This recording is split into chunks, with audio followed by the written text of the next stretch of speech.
Assalamualaikum warahmatullahi wabarakatuh. Perkenalkan, saya Anissa Suhada, NPM 201010121111255. Saya berasal dari kelas Ilmu Negara 1G, dosen pengampu Ibu Resma Bintani Ustadzah SHMH.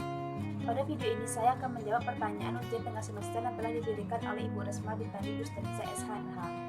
Pertanyaan yang pertama, sebutkan istilah ilmu negara dalam berbagai bahasa.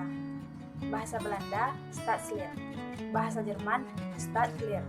Bahasa Inggris, Political Science atau Theory of That. Bahasa Prancis, Sociopolitique sur l'État. Pertanyaan yang kedua, jelaskan definisi negara dari pendapat para ahli. Yang pertama, menurut Plato. Menurut Plato, negara adalah suatu organisasi kekuasaan bersama dan sarana mencapai tujuan bersama. Yang kedua, menurut Aristoteles. Menurut Aristoteles, negara adalah suatu persekutuan dari keluarga dan desa untuk mencapai kehidupan yang sebaik-baiknya. Yang ketiga, menurut John Locke, sebuah negara adalah badan atau organisasi hasil perjanjian masyarakat. Pertanyaan ketiga, jelaskan alasan mengapa harus ada negara. Negara ada karena faktor keinginan masyarakat bersama yang ingin mencapai tujuan bersama seperti mendapatkan hak, kesejahteraan hidup, serta terbebas dari berbagai bentuk penindasan. Karena itu, negara ada guna mengayomi serta melindungi berbagai elemen masyarakat yang ada di dalamnya dan mewujudkan tujuan nasional.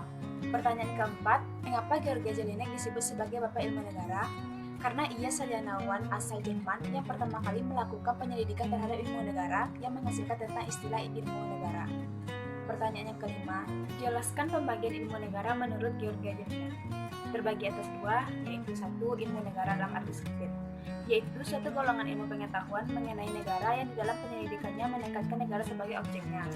Yang kedua, ilmu pengetahuan hukum, yaitu suatu golongan ilmu pengetahuan negara yang mengenai penyelidikannya terfokus pada segi hukumnya, seperti hukum tata negara dan hukum administrasi negara. Pertanyaan yang keenam, jelaskan hubungan antara ilmu negara dengan ilmu politik dan ilmu negara dengan hukum tata negara.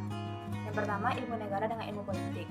Ilmu negara menyelidiki kerangka hukum negara, sedangkan ilmu politik menyelidiki di luar kerangka itu.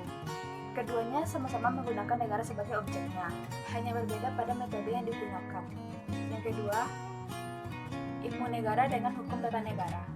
Ilmu negara sebagai syarat terpenting dan merupakan dasar dalam mempelajari hukum tata negara. Hukum tata negara tidak dapat dipelajari secara ilmiah sebelum terlebih dahulu mempelajari pokok-pokok dan sendi pokok daripada negara umumnya.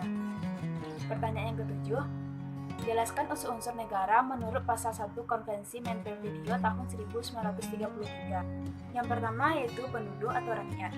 Keberadaan rakyat merupakan unsur terpenting dari terbentuknya sebuah negara. Yang kedua adalah wilayah. Wilayah ialah yang ditempati oleh rakyat dan penyelenggaraan pemerintah. Wilayah suatu negara merupakan kesatuan ruang yang meliputi daratan, lautan, dan udara. Yang ketiga adalah kekuasaan tertinggi atau pemerintah yang berdaulat. Dapat diartikan sebagai suatu pemerintahan yang mempunyai kekuasaan tertinggi untuk mengamankan, mempertahankan, mengatur, dan melancarkan tata cara penyelenggaraan pemerintahan negara secara penuh. Yang keempat yaitu kesanggupan untuk berhubungan dengan negara lain, yaitu ketika negara itu mampu melakukan hubungan-hubungan dengan negara lain dalam bidang ekonomi, pendidikan, politik, budaya, dan sebagainya. Yang kelima, pengakuan dari negara lain. Pengakuan dari negara lain dapat diwujudkan dengan kerjasama dalam berbagai bidang, seperti bidang ekonomi, politik, sosial, dan pertahanan serta keamanan.